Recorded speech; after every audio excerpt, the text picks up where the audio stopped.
Welcome to United Shades of Gray, Conversations of Race in America on WSGW. Now, here is your host, Kareem Bowen.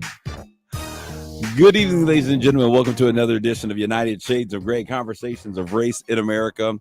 I want to begin today, before we get into the depth of our show. The funniest thing has happened. So I don't have biological children, but I've adopted a number of children. I've raised children. I mean, like from diapers to being able to walk and all those other things. But this latest situation, this latest stage that I find myself in is very funny. There is a young man that I took under my wing a long time ago, and his father was alive, but not necessarily active in his life. And so I took him in as a son, so I'm kind of like surrogate dad. And Mark is in the stream. Mark, you're out there. We're going to give you a real introduction in just a minute. And you also see Jonathan in the studio stream as well. So it's funny because he now has two daughters of his own. We're talking about Frank and Kimberly and Michaela. And the funniest thing has become the standard of the norm. So they refer to me. Well, Kimberly refers to me, and this is what's funny. Kimberly refers to me as Poppy, right? Poppy. So whenever I come around, she says Poppy. You understand? So it's the most gratifying sound that you could hear when a little kid, you walk in the door, she's excited, Poppy. So as Michaela, who's the younger one, has been growing, we've been trying to teach her to say, okay, my name is going to be Poppy, right? So Poppy. No, she doesn't call me Poppy. She calls me Baba. I'm like, am I a bottle? Like, and I'm thinking like, okay, she's confused. No, Baba. Her dad is Dada. I am Baba.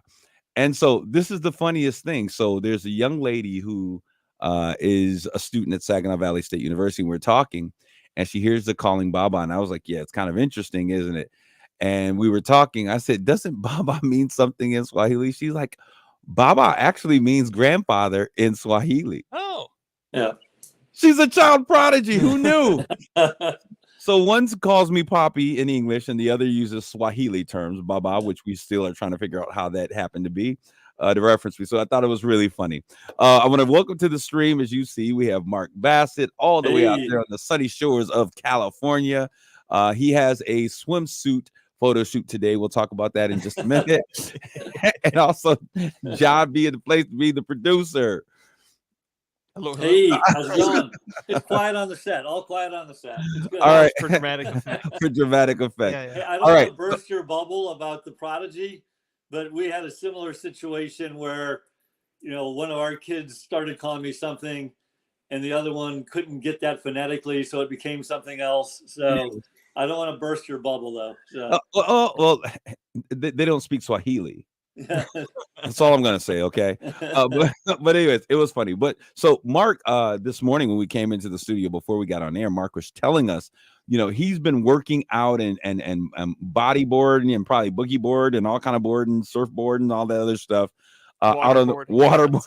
Oh, not waterboarding, not waterboarding. All of these other boards on the West Coast, right? So we come in the studio today. He says, hey, well, I've got a photo shoot going on today on the beach. They come out and do. So I'm thinking like, dang, like, are you a part of the 60 and sexy, Mark? Like what magazine is this? Is going to be Fitness Magazine? AARP. Going to be in the calendar. AARP calendar. Oh my God. So anyways, so I come to find out that he was actually talking about there being an actual photo shoot on the beach, but he's not a part of it. I'm not part of it. I've got my binoculars out every so often checking it out, but other than that I'm not a part of it. So yeah, no, so that was very very interesting. It was a funny situation. But hey, this is the first time that the crew has gotten together. So I want to say to you guys, thank you all. We are the team has won. We won for best show. Is it reoccurring? What is it? Best regularly scheduled personality or team Yes. from the Michigan Association of Broadcasters for Radio Market 2. Yes. Which is What is basically Radio Market 2? Where is that? well, it's basically everything outside of Detroit. Well, Okay. yeah, kind of. It has to do more with size of market. Yeah. So we're competing with people from Grand Rapids, Kalamazoo, similarly sized. I think Ann Arbor is in our. Yeah, because there's also a Other than 3 and a 4. Detroit, all the other major metropolitan areas outside of Detroit. Basically. Pretty much. Yeah, because everything is just 3 and a 4 as well. So Well, we got to go for a repeat now. and Jonathan also won a number of awards. Well, I'm going to tell you what was cool about this award. Someone that we consider, we're big fans of, Art Lewis, who has been in this place forever. It's crazy, but as it would have it, we find ourselves going toe to toe with Art Lewis. And so I was kind of like, okay, let me look good at least when I go down here, because so I could at least look good and congratulate Art. And when they said United Shades of Gray, I was blown away, guys. It was really a fun opportunity, and Art was, of course, the consummate gentleman. There is the award. Wow. You see it right there. So much fun. Yeah. John, I always see now. Oh, you're trying to. So actually, they could see it better without your hand there, I think. Yeah. Yeah, they could see it He's better. got the blue sweatshirt. Because you got a blue shirt on. Yeah, WSGW needs to be concerned about retaining Jonathan if he got 3 awards. Yeah, I mean, Jonathan is producing. He's getting stuff for grain mill spills over and helping cows across creeks. He's Jonathan, doing all. No, just. I think you need to walk in and ask for a raise, my man. So I just want to say congratulations, guys. This is what's fun about this is that we actually enjoy doing the show with each other. It's fun. We do, have some challenging conversations, but it is always a good time to come in and Mark with his very. So I found out the awards. Let me change this. So I just the BEA awards. I kept like, and the B goes to the BEA goes. I'm like, what is the BEA? But it stands for Broadcast Excellent Award, right? Broadcast Excellence. Yeah, they should have probably said that in all of the things. I'm like, what's a B? Am I going to get a B? Like, what is it? Oh. But it was funny. But anyways, it was a great time. Thank you all for continuing your listenership, both here at WSGW and WJOL. And anyone else who would like to just pay attention to what we're bantering about. Let's get to it. Since we're talking about what's hot off the press, I also want to talk the solar eclipse. What did you catch out there in sunny California? Nothing. Nothing. No, it wasn't really out here. You couldn't really see it out here. Yeah, I took 24 hours driving all over the state of Michigan to find these stupid solar glasses for kids. And when I got them, I was like, okay. I mean, it was cool. I could see the moon move in front of the sun. Yeah. But it was like, I was waiting for it to get dark. I'm like 95%, it should get pretty dark. And it was just kind of like a hazy shade of gray. Yeah. I was like, wow, okay, that was anticlimactic. As a kid in Hawaii, we had one of those and we went out and watched it. And it's kind of like a little bit of much ado about nothing in a certain sense, but I don't get into those things. But the images, my cousin was down in Texas. She was in El Paso, Texas. Yeah. And wow, I mean, it was completely dark, and her images were way better than what ours were that we experienced. Yeah. So I was like, well, if we get 20 some years again, August 23rd, 2024 is when the next one. It's actually a day after my birthday, so maybe I'll take the trip out to Montana, North Dakota, or South Dakota, so that I can be in totality range. So I don't know. It's funny. It only gets dark at 100%. Thank you, Mr. Sanders, for sharing that with us. But I want us to really get into our conversation on today, because I think that we have a very interesting one. We're going to talk about the problematic relationship that exists between Black communities, people of color, and the police officers. And I want to share with you guys where this came from. I had this crazy situation the past couple of days. I happened to pick up my phone, and my phone was on some social media platform, and there was someone that was going live. So I don't know how I ended up directly in this live stream, but it was the midnight or really dark at night, and they're like, hey, we're going to be nosy. And there's two state boys that are in the city of Saginaw, and they're videoing this thing take place, and you can hear the people screaming. And the police, they're screaming back and forth. And so I'm going, dang, what's going on? And so in my mind, and I think that the person that was recording could hear and feel my vibes. He's like, oh, you guys want me to get closer? I'm like, how did you know that? Of course we do. We're nosy. So he gets down there, and what happens, I guess there was a traffic stop. And in this traffic stop, there was a girl driving, I guess, and there was a male passenger.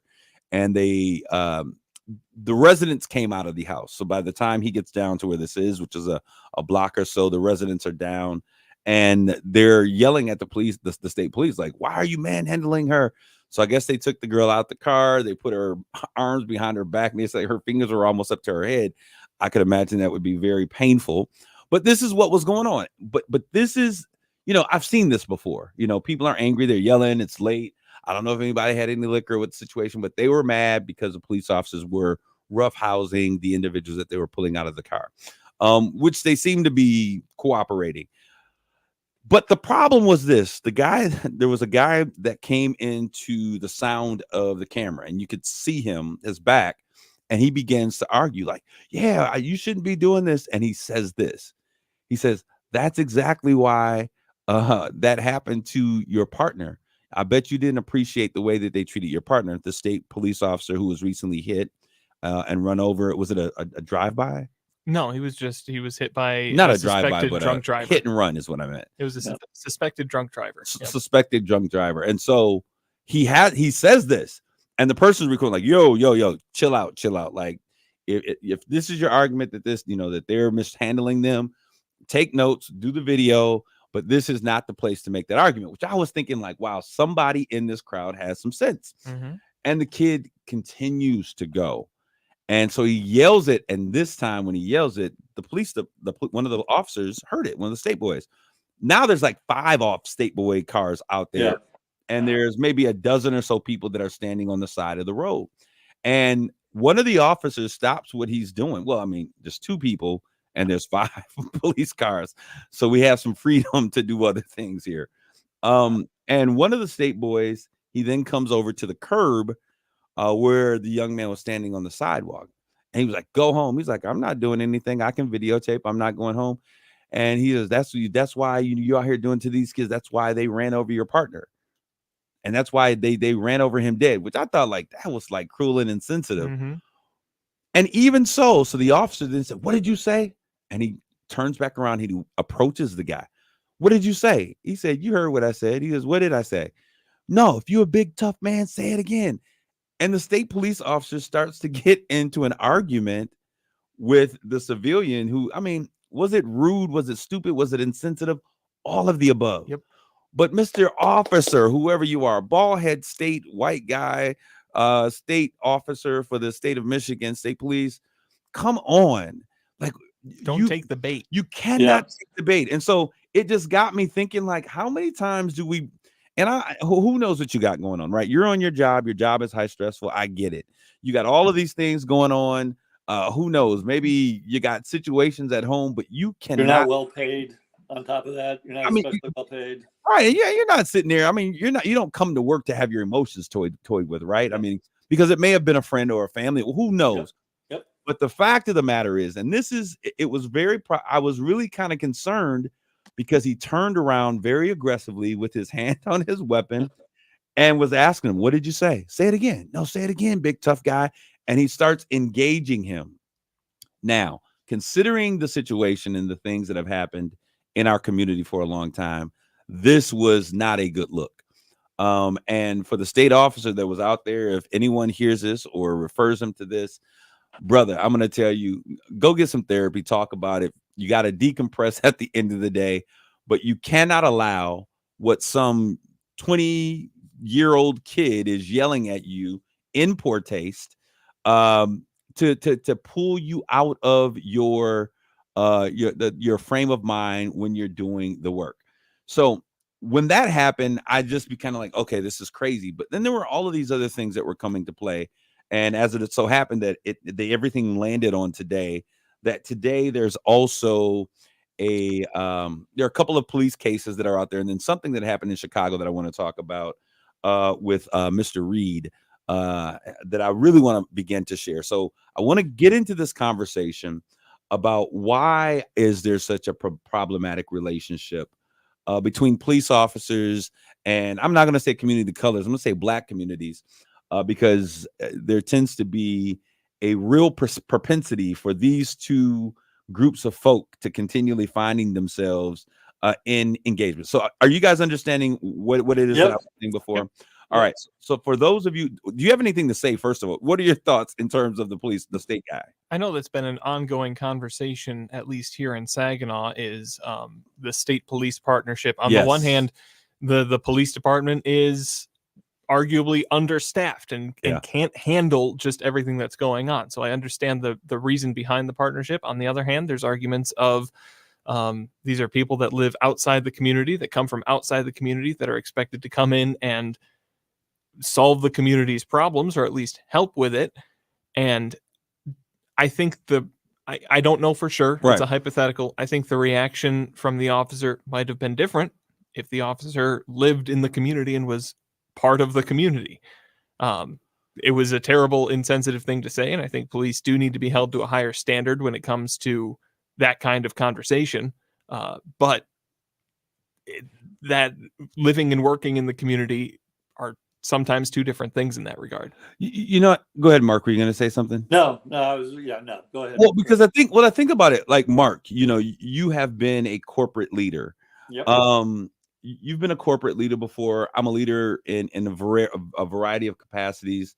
But I can never step off of my leadership bubble in the heat of the moment, my platform. I can't take that title down in the heat of the moment. If you have a worker that is insubordinate and they call you you can't sit there and start going toe to toe in front of other workers and calling them names back and talking about their work performance or any of those things. And so when I hear this and when I think about this, it challenges me to really think there's a situation here that exists. And I thank you bringing up, Jonathan, the fact that in most communities, and what they're really trying to do, hopefully with the police department in Saginaw, is really put folks who are from the community. We're seeing more folks that are around the community, or at least familiar with the community, that are now being hired by the police department. That's one good thing. State boys are state boys, and most of them aren't coming from the city of Saginaw or any city whatsoever. And they become state boys because they're out in Frankenmuth and Hemlock and all of these rural areas, and they're sent to police in the city of Saginaw. Now, you cover the news, Jonathan. So in terms of, are they understaffed as it relates to the police department here in the city of Saginaw? That's the department's position, is that the partnership with the state police is to cover deficiencies that the department faces. Okay, so we're going to have a conversation. Go ahead. And I do want to mention, state police also have a lot of resources and equipment and specialized units and things that local municipalities really can't put together, whereas the state police have this. I almost think that if you could separate the everyday patrol from that, there might be some benefit there, but there's a problem that exists, because this is the thing, right? If it's just having enough officers in our community, that's one thing, but I don't know about me, and I don't know about those who are listening. If you can put it in the social media stream, we would love for you to do so. There seems to be an overwhelming presence of state police officers, like in the city of Saginaw. If you go to the city, and this was this Monday night, something like that. If you go to the city of Saginaw, like Thursday through Saturday, you see more state police officers than you do city police officers. And it's not the city police officers that are pulling people over, it's the state police officers. So there's an interesting situation that's taking place here that's out of balance. But I want to get to the meat of this conversation. If you guys that are listening would just give us an opportunity to set this up so that we can really engage in this conversation, I greatly appreciate it. Okay, so as we look at this entire situation, and those of you listening from WJOL and WSGW, thank you for continuing your listenership from your respective places. So this is the thing. So there is a situation that took place on March 21st in Chicago, Illinois. We understand Chicago's had all kinds of issues as it relates to police and officers in the community, right? So there was a seatbelt violation is the reason why this black man was pulled over in Chicago. And what ended up happening was, on this 26-year-old Dexter Reed, and they're just getting to this because he was laid to rest recently. His name was Dexter Reed, 26 years old. He was headed out, as he told his mother, Sheila Banks, I'm headed out to take a ride. He had just bought a new, I think, a used SUV, white SUV, and he was going to take it out for a ride. This entire situation ends with Reed being dead after the police shoot 96 rounds in 46 seconds, 96 shots in 41 seconds. And this is per the civilian COPA is what it's called, but it's basically a civilian task force to keep police officers, in check. These were tactical officers that were in an unmarked car in plain clothes that pulled Reed over for not wearing a seatbelt. Now, I saw the vehicle, and the vehicle's windows were tinted. So, I mean, they were almost black. I can't see in my Jeep with the tinted windows when it gets too dark, but these windows were like almost black. The officers alleged that Reed fired first. When they were investigating from the film, they were saying it was kind of difficult to determine who shot first. So we go, we side with we err to the side of the officers in most cases, unless we can prove otherwise. Reed rolls down the driver's side window. There's a female officer. I saw the video that said, "Hey, roll down the window." He rolls down the driver's side window. When he rolls it down, you see Reed's face, and he has on a mask. The first thing I was thinking, like, oh my gosh, he's getting ready to commit a crime with a ski mask on. You see his eyes and his mouth. He's talking. But then I thought, this is March in Chicago, so it's cold outside. And then he refuses to roll down the other windows of the car or unlock the door, as he's being told by these plainclothes officers who got out of their vehicle with guns drawn. You gotta watch the video. And then what we see is Reed's body. They start shooting. We hear gunshots. Somehow Reed, as the officers are retreating around trees to give themselves some protective cover, somehow Reed gets out the car, and he falls at the back of the car, and he's on the ground, motionless. And then you hear these final 3 shots while he's laying on the ground. And, there's a frenzy that takes place. The officers are going crazy. When we look at these types of situations, and so, of course, the family is now working with civil rights attorneys saying, hey, this was improper. The police department is saying, look, the dude shot at us first, so we're shooting back at him. This particular case, I think, illuminates something. And I'm interested in what your thoughts are, both of you. I am a black man. You guys are white men. We can see that very obviously. But is there a difference in terms of how we're processing or how we see this information?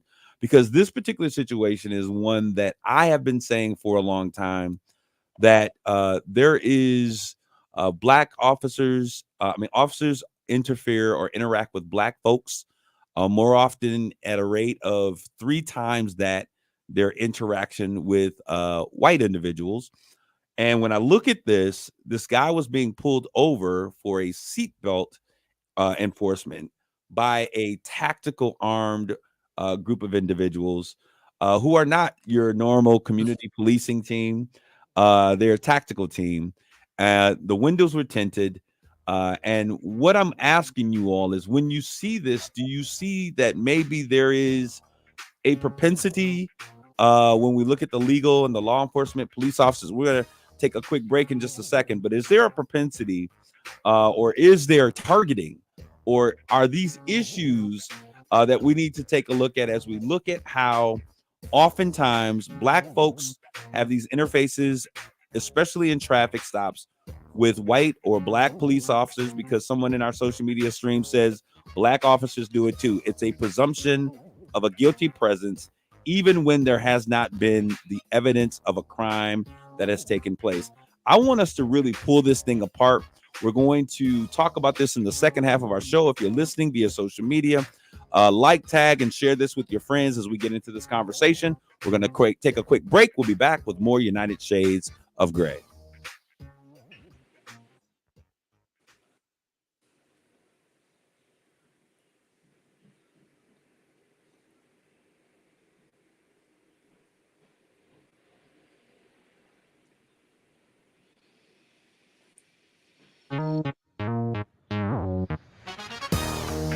You're listening to United Shades of Grey on WSGW. This is Kareem. We're back with more United Shades of Grey. Before the commercial break, I began to lay out this conversation of what's taking place in Chicago on March 21st is when it actually took place. They laid to rest the body of one Dexter Reed, 26-year-old, that had this encounter with the police officers. So I want to just kind of open it up so that we can begin a conversation, some dialogue about what we're thinking. What were your initial thoughts, gentlemen, concerning this particular situation that we laid out here? Well, I mean, I'm not proud to say it, but to me, it was just, this is just another example of excessive force for this. Yeah, again, I wasn't there. I don't have all the details, but what appears to be on the surface excessive force for the situation. And so, in a certain sense, you see these multiple times a year, and in a certain sense, you kind of get numb to it. And which is, I'm not proud to say that, but that's kind of the reality, like a number of other issues for me. I think, to your question, I think this is just me, and everybody's different. I come from I historically believe in institutions, and I typically believe that police have done something for a good reason initially. Whether they have, or that doesn't mean that that's always the case, but I always jump to the assumption initially that they had a right, there was a reason they did that. I also think I saw it from one of your readers, it popped up quickly, that there's a certain presumption of guilt rather than presuming innocence. And I think, there is a certain amount of bias that goes on that, if you're pulling over someone that's of color, that there's a higher likelihood that there's going to be an issue here, whether that's a racial thing or it's just bared out by, statistics, and they're letting statistics bias them. I'm not going to judge that. Okay. What about you, John? I think when we look at this instance or instances like it, where in this instance, it was a bunch of plainclothes officers hopping out of an unmarked car with weapons drawn. What are they doing making a traffic stop? In other instances, it's a no-knock warrant sometimes with plainclothes officers. When you're talking about people that are not clearly identifiable as police officers in an instant, I saw some of the body cam footage and stuff, and these officers had on vests that had like a white sheriff's department or police badge or something, but they didn't have their badge. They weren't. It takes a little bit to recognize that they're an officer or that they could be an officer. If 4 people with weapons drawn come running up at your car, that immediately puts you on in the defensive state. I'm surprised he rolled down his window to begin with. I wouldn't have. It would have taken me a minute, and I don't know. But at the same time, when we look at these instances and we extrapolate them to this is how police interact with black people. No, this is how, in this instance, it was done poorly. And I would agree with you. I don't think that this is the standard way that officers, and mind you, one of the officers was shot. So there was a gunshot supposedly that they said came from the car. One of the officers was supposedly shot in the arm, is doing well, and he happened to be an African-American officer. Someone said in the stream that black officers are not removed from being a part of it. They're not immune to it. Absolutely. And I think it's true. So I think that if we can see officers doing this, there is just, and honestly, when you look at law enforcement bodies, they're made up of more white folks than there are black folks.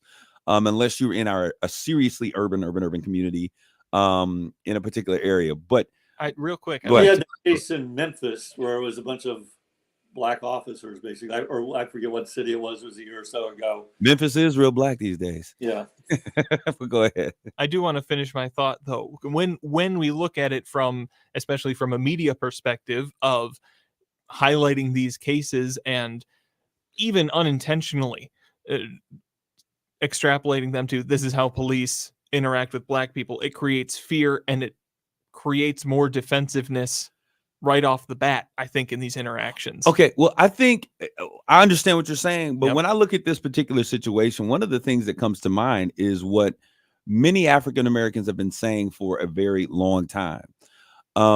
Oftentimes in a situation, and this one is different because I mean it's extreme, right?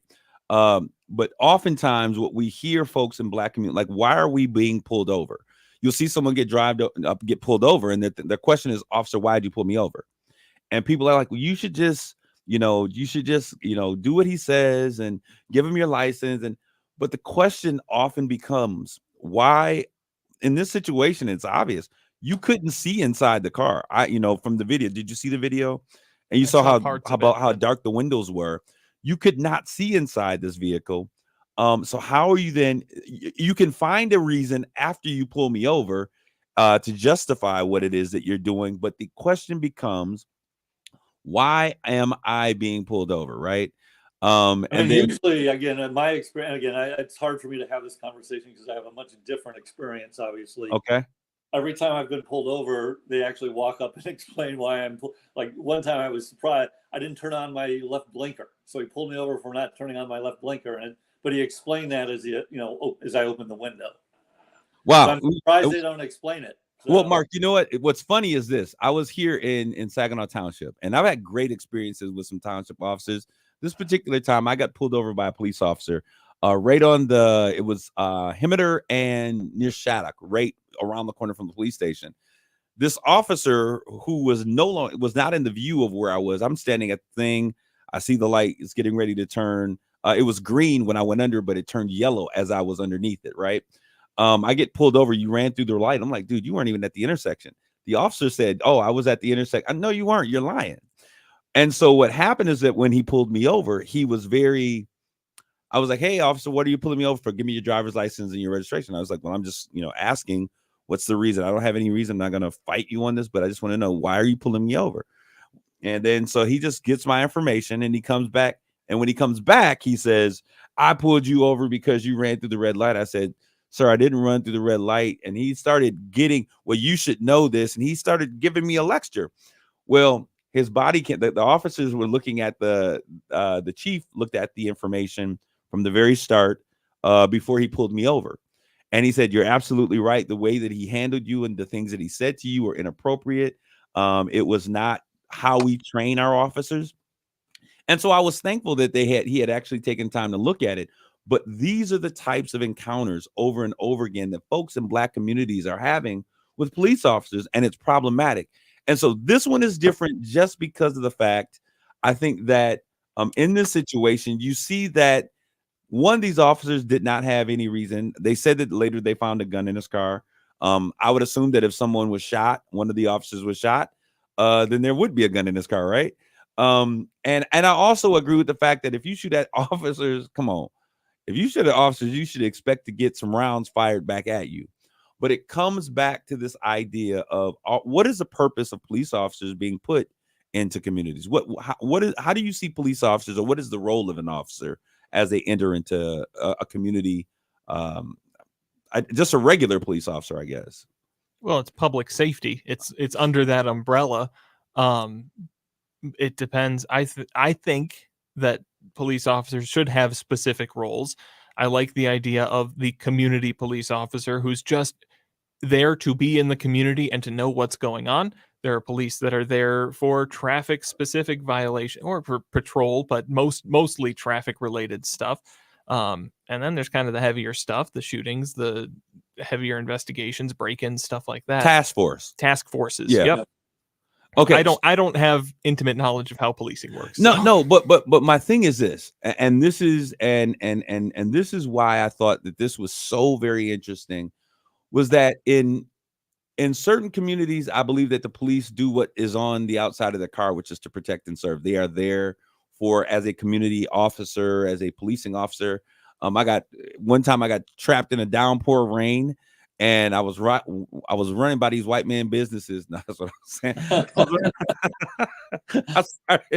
I started running by these businesses, and I saw the officer pull in. My initial thought was like, oh man, this dude is thinking I'm trying to rob these white men businesses. and it was right around the corner from my home, right? And so the officer, I was really shocked. I can't remember his name in the moment, but he's pulled me over and he just said, "Hey," he says, "Dude, you're in the rain. Would you like a ride home?" And it was so different than what I had anticipated because of my previous interactions. And so he gave me a ride home. He's like, "Man, stay dry." And I thought that was like that was cool, but that is not the normal interactions that I have. Even as someone who is educated, degreed, I'm a pastor, I'm a community activist, I'm in the community doing things. I get pulled over by officers and disrespected in many reasons by folks who are far less educated, far less concerned about my community because they think that they have a badge and they have the right to teach or treat and talk to me however they want to. And in this particular situation, I don't see, I think there's a real problem. And Chicago has had a long problem with these incidences. As a matter of fact, in 2019, I think the federal government said, "Look, you got to go in here and you got to change the way your operating procedures for your police officers because this isn't working." We know that Chicago has a serious gun violence problem. They have a lot of guns on the street and a lot of violence that it relates to guns. But the reality of it is, if you're not comfortable or safe, it comes with the job. If you don't feel comfortable and you can't handle this job, then this ain't the place for you. But how can you, as a tactical team, then go from tactical to then doing routine police stops on the side of the road and say that the guy wasn't wearing a seatbelt when you can't look into this car? And it was really clear you couldn't see into the car. But then just the excessive use of force after the man is down on the ground. Then you take the last 3 shots. Did you see the last 3 shots, Jonathan? I did not. Okay. He's on the ground, laying at the back of his vehicle. I don't know how he got out. I don't know how he wasn't dead inside the car. But he gets out and he's laying on the ground. He's lifeless.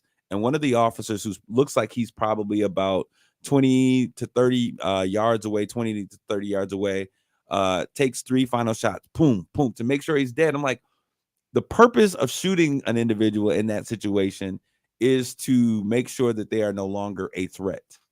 If someone is laying face down back to you, what kind of threat do they offer? So I think that there's a real issue. And I think that this brings to light an argument that we've had in communities of color for a long time. So that is one thing. And it just so happens, I want to bring up this other situation. And like I said, my uncle, my uncle's cousins have all been police officers. My uncles and other cousins and a number of my uncles have all been in the military, paramilitary situations. So I'm not like the defund the police person. I'm not that dude.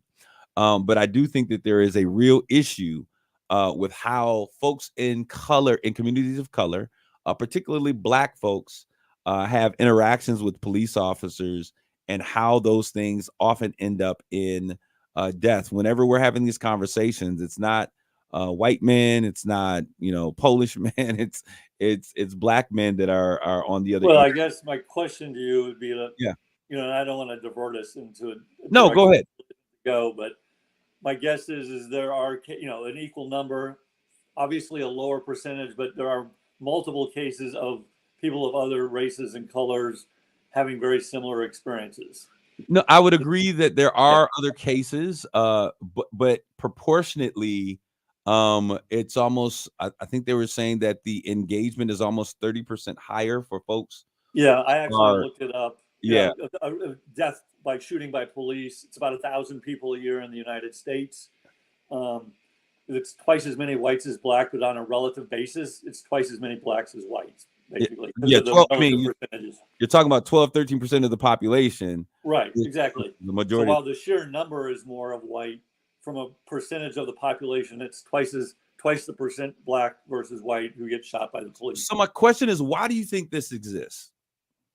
What is and I'm I could stand on a soapbox and say but I'm curious. Well, I was going to ask you, what do you think the solution is? And I want to, I would go down a different path of taking race out of it. It's just why. But you can't take race out of this, Mark. You can't. Well, no. Time out. Let me finish the thought. Whether it's a Black person, a white person, Hispanic person, or an Asian person, anytime excessive force is used or police misuse their power, it's wrong. And Absolutely. so is this, what is causing this? Is it a lack of training, a lack of quality of personnel that you have in the police force? And so, ultimately my question starts to become, why are these things happening, and what is the solution? Obviously I don't know. I'd love to get an expert in here. And so, but I think it's a combination of training and the capability of the people that are potentially a decent percentage of the workforce that are in the police. Okay, what are you I saying? think a huge part of it is lack of accountability.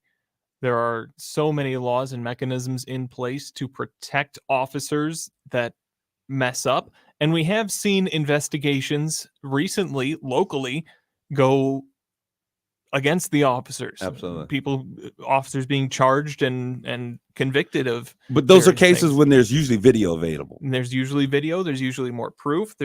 It takes a lot to get something like that done. There's qualified immunity. There are other mechanisms in the practice of policing that themselves tend to cause more of these issues. I mentioned no-knock warrants. I talked about plainclothes police officers doing routine stuff. That's probably going to cause more of a problem than just leaving it be for now, because we don't have. I wouldn't say they're going into it looking for a confrontation, but if it's more likely to cause a confrontation, that should be part of their thought process. But if you think about it, if my experience, and this has been historically what I've experienced, I'm going in with the understanding of this is what's getting ready to happen in this stop. So I'm going to be already prepared. Like, here they come with the foolishness again. Yep. And that's typically what happens. Now, one of the things that happened on the incident that I was telling you about that I was watching on social media was that the young black man continued to say, listen, until we stop them and we stand up and don't allow them to, because someone said, no, take it to the police station. No, we have to stand up here and we have to demand that they treat us with respect, which means that they kill us. They treat us with respect until we stand up as a community and don't allow this to happen. Is going to continually happen. I do think that there is and some of it is training. Some is training. Some of it is lack of cultural understanding. Some of it is that we got white folks in black places that are policing us and not protecting and serving us because they're afraid of us. And I think that a lot of the issues that have surrounded, I, as a black man growing up, I grew up in a community that was non-homogenous. Most of it was white. I know how white people act. I understand to a great deal how the majority of them think because I lived in those spaces. What does not happen is that many of the officers that are protecting and serving don't have the opportunity to be in spaces where they truly understand how black people act. And I said this before, and you all didn't agree, but I think that there is a fear among white people, and I think in some places it may be very latent that black people are looking for an opportunity to get even with them because of the atrocities that have existed. And I think that slavery was a great example of the fear that a black man projects in white communities. He thinks that we want your woman, we want your house, we want you. And those are none of the things. So I think that there is a need for not only training, we got to deal with the issues of bias, cultural competency. When an officer is hired into a community that does not look like him, he needs to have some cultural competency training. But so if you take Saginaw, let me ask you, I mean, it's a large black, large Hispanic community. I think in total 30%. Sounds like it's an understaffed police department. I mean, I'd like to think you could begin to, I mean, it all comes back to money. But why can't Saginaw get a police force that looks like Saginaw, as an example? That's a real. Oh, I'm not gonna say what I was getting ready to say. That should be a Mother Show Straight Talk with Kareem Bowen. It's a little too straightforward. And I'm not gonna say it because, yeah. Anyways, what I'll say is this: that it's in the process, and this is where somebody. You were saying, Mark, that you respect the systems that exist, and I agree. Yep. I mean, for the I like to bring myself to say that I can sincerely depend on the systems to do what are necessary. But in so many cases, as a black man, seeing situations that the systems have failed people in my community. I struggle at times, and I often wonder how this is going to turn out. Now, the thing that has turned the tables has been the fact that iPhones and Androids and video phones, there is video almost of every encounter that takes place now. And so it brings to accountability individuals. Well, it brings to a greater level of accountability, or gives us the opportunity to be held accountable, because now there's video. Otherwise, most folks err to the side of police officers. Yeah. White America tends to err to the side of, if the police officer did, there's a reason why he pulled you over. And that is a presumption of guilt. Black folks err to the side of the, like, what are these police officers doing to harass another black man? And that comes from that historical relationship that black men, police officers, were created for the purpose of policing, not protecting and serving black communities from the very onset. And education and changing in policies have not changed from the time that Jim Crow has come to an end. Yes. You just gave two different points of view. One is what you called the white people point of view, saying, well, the police must have had a reason for pulling you over. The other is black people assume that it's just for harassment. Do you think one is more correct than the other? Well, I think that living as a black man, I think that the white America is, not all of white America, but much of white America is oblivious to the treatment that many blacks have in their communities. And so in my experience as an educated black man who does right by his community, absolutely. I think that there is a greater, I've experienced more negative encounters where even I've had to bite my tongue and deal with it later, because I will write the report. I will call your police officer, and I think, chief. I think that is good. Yeah. That's the accountability part. The point of my asking that question is it's probably closer to somewhere in the middle. Well, I couldn't tell you that because my experiences have not dictated that. Now, you can say that based upon, statistics and numbers, but until you've been riding in the hood, come chill with us and sit in the back seat and then get that experiential. I think that most people feel that way. I think most of white America thinks that, for some reason, black people are calling, saying wolf, crying wolf, and that it doesn't happen. And there's a reason why you're being pulled over. But that often is not the case. And until we continually have situations. So we got 1 minute and 53 seconds. This is not something we're going to end. But I want you guys to pay tribute to something, or pay notice to something that is also taking place. Today, they're also putting charges. They're charging the officers, the 6 officers that were part of charging or sentencing. They're sentencing. Excuse me. Thank you for correcting me. They're sentencing the officers that were part of the Mississippi Goon Squad, where they sexually assaulted with dildos. Where do you even get this stuff? But this was premeditated. They sexually assaulted the 2 African-American men after breaking into their house and kicking in the door, urinated in their victim's closet, put a gun in one of their mouths and pulled the trigger, blew the side of his mouth out while he was sitting there bleeding. They went outside to kind of figure out, okay, what is the story that we're going to tell? They planted a gun. And this is the other thing. Because if the man took one shot and all of these shots happen and he gets up and he's able to walk out, why didn't he shoot more times? So there's a fear in black communities that, hey, they'll plant drugs, because we've seen it happen. And we don't pull these things out of the air, but these are things that we really need to deal with. I want to thank you guys for tuning in this conversation. And Mark, you said something a long time ago when you first came in. He's like, there is no upside for a white man like myself having these conversations, but there is an upside, because I think that as the award shows, when we have these courageous conversations, it gives an opportunity for people to hear their perspectives and what they're thinking about, and sometimes have those things challenged. So I want to thank you and Jonathan both for being brave and courageous as we have this conversation. And those of you in the social media stream, we want you to like, tag, and share this conversation with other folks. Not only we want you to share it, but we want you to have conversations with people surrounding these issues. This is Kareem signing off. God bless you all. Grace and peace.